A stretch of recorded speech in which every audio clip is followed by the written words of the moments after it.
What's up, everybody? Happy Friday. It was a great day in the market. The market was down almost a full percent, and we were all in cash. So, how much did we lose? Nothing. And that means we're looking to buy some stuff. Uh, but I am going to get out of the rhythm just a second, and let's catch up this November statement. And the only thing we're really grabbing out of here is income, which was our dividends. We collected 32 cents. So let's update our spreadsheet on that, and then we'll get back to your regularly scheduled program. This is not a dividend account, but this does all add into our 20 bucks. We're really trying to get 20 bucks like a hound dog. Okay, so no positions, right? Um, so what do? The market was down. How are we going to find what to buy? I'll run the screener, right? The cash positions did not settle, so it still shows funky on the site. I will, if there's ever 2 or 3 day period where we don't buy or sell anything, then we'll use the site. But I've updated the numbers on the spreadsheet just real quick a few minutes before I started this, so I'll show you guys roughly where we're at. And gals, of course.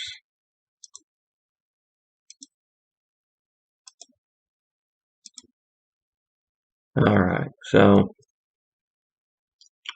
cool. It's 3 of them. Looks fine to me. These are all bang out companies.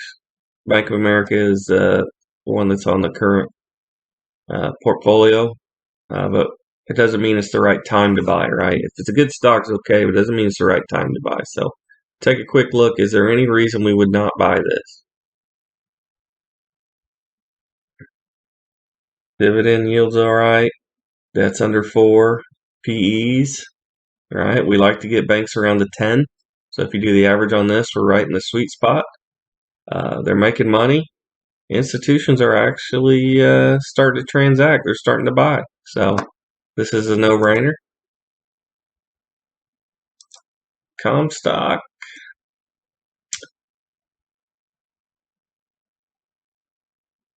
It's in the energy sector. What about this one? Is there any reason we would not buy this one?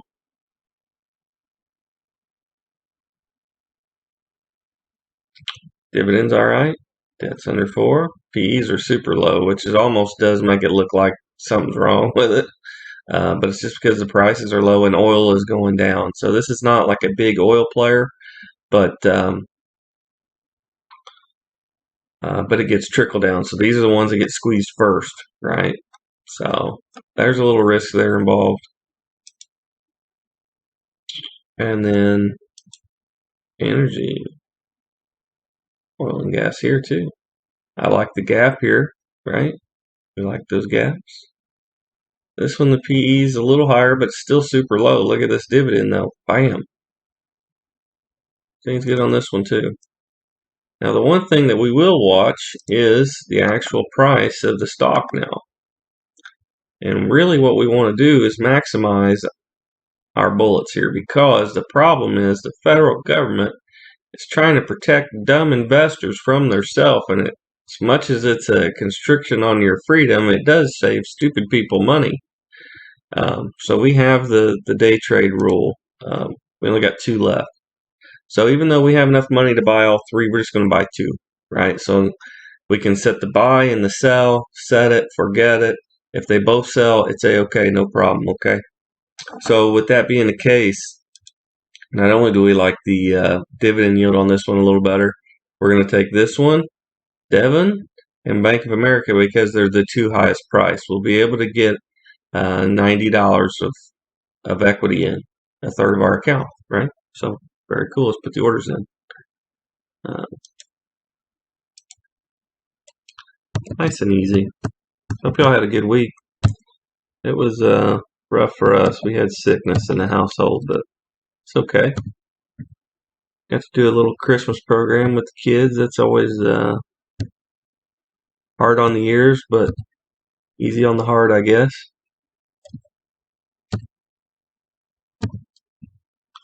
All right, well, let's just get the split price off these.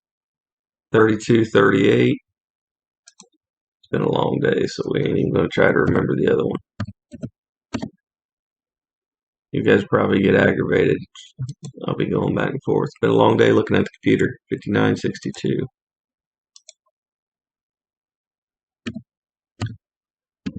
For the market, we'll talk about it later, but we're going to talk about it for sure.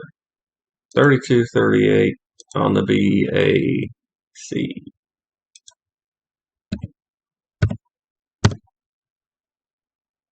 Start thinking about your sell prices, right? You guys know how this goes. That's really the goal of the whole series, is to just give people a start. And I think once you see how this works, you can catch on very quickly, right? And then you can start to formulate your own stuff. We're now starting to get into some uncharted waters, though, where we actually have cash to take more than one position. Then it comes down to, what do you take? Good till cancel with the extended, right? Limit orders. And it becomes part art, part science, I guess. But 32.38, wow.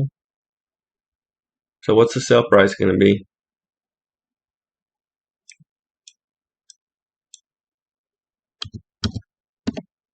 70, I think, right? Try to make 32 pennies.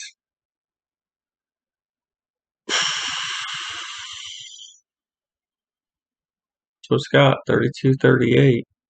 Just want to make double sure, because it usually doesn't populate that. But trying to make it a little easy on us today. Well, we got bought. 32.38. We're in the game. What was the other one we're going to take? Devon, right? Devon's not a company that I keep in the main portfolio or anything like that, but it's one that a lot of people that chase dividends like to go for. And one thing you'll figure out the more you understand how money works is that I love commodities because they don't play by the rules, and I don't either. I kind of do what I want in life. And even when the markets go on a crazy bull run, sometimes you can find pockets of value in commodities. All right, 59.62, right? That's what they got. That's what we got. All right, so what's the sell price on this one going to be? Yikes.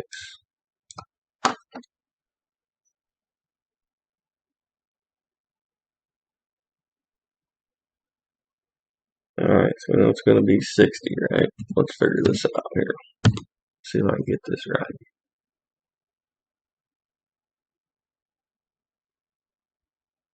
What is it, 21? All right.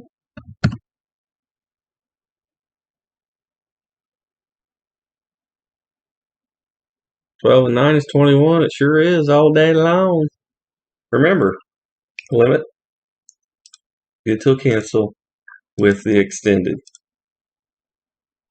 Let this sucker work for you. Maybe we can get 2 bots. Maybe we can get it sold. Bought. 59.57. Build orders. 59.57. So we actually got a better fill than what we were anticipating. Now, if you want to get super geeky, it's got the bid and ask there in the dashboard if you just look. But guess what? I keep this stuff simple because life is hard enough. But just doing this 5-10 minutes a day after work on days where the market's down. Remember, days when the market's up, you don't do shit. Turn it off and go back to your normal life.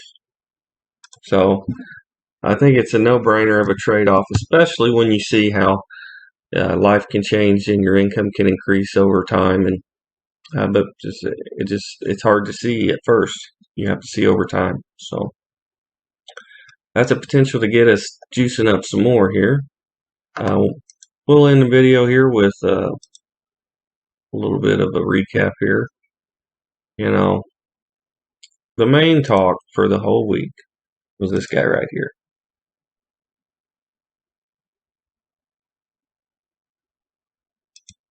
That's it. that blue line. So when it closed down here, everybody thought the market was going to fall to death. Now, if you don't know, the market works in groups of 4 days. Okay, so this is day 1, 2, 3, and 4. Now, I'm no market wizard, but this is the day the market should have crashed. But it didn't. So that tells me there's a chance we're going the other way. So something to keep in mind. And for a perspective piece, today ended the week. So this was the first close below the trend line. Next week will be the confirmation. If you get a dip below a trend line, all that does is just get people short so that when we come back into the formation, they have to cover and we get an exponential move higher. Something to keep in mind, price is above the 20. You see the closing print is 393.28. You can see it up here. And the 20 period moving average is 392.33, which you can see right here in the green number. You got x-ray vision. There you go. So I say all that to say this. Price closed above that moving average. So price is above the 20, the 9, and the 200. That's about as bullish as you can get. Now, I'm not going to say that the market's not going to come down. It definitely could. But don't get distracted by all the media and everything like that. We just stick to the system, and we know how cash flows. If it does continue to draw down, we did not get in at the top. We got in already down here, which for the market was down 3.35% this week. How's your 401k doing? We made money. We make money this week. We got a little cash outs, sell dates. We did all right. We pulled money out, positive gains.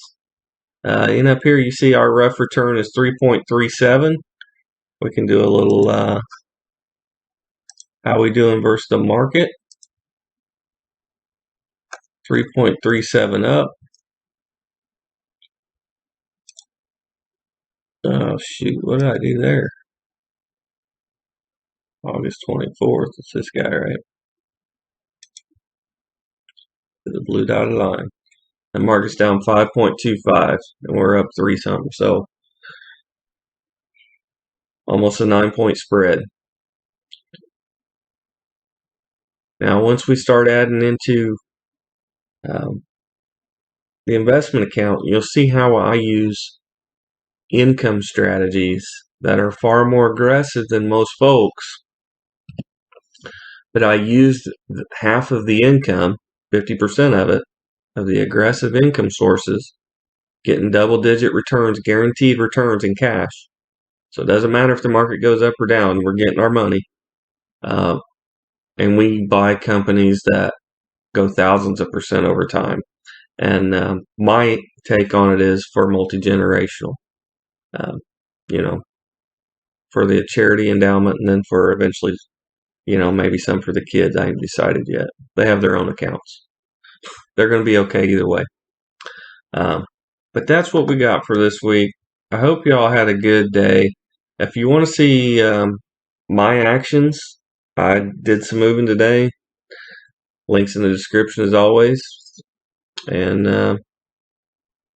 I hope this is helpful. Hope you enjoy a nice calm weekend. Don't worry about if the market crashes on Monday. Don't matter. We only put a third of it in. We still got 2/3 left. So everything's going to be just fine. We're going to keep making money. And if not, we're going to start seeing dividends drip in. Either way, we're good. Life is good.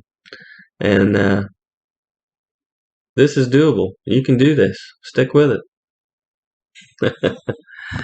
Have an awesome weekend. We'll catch you next week.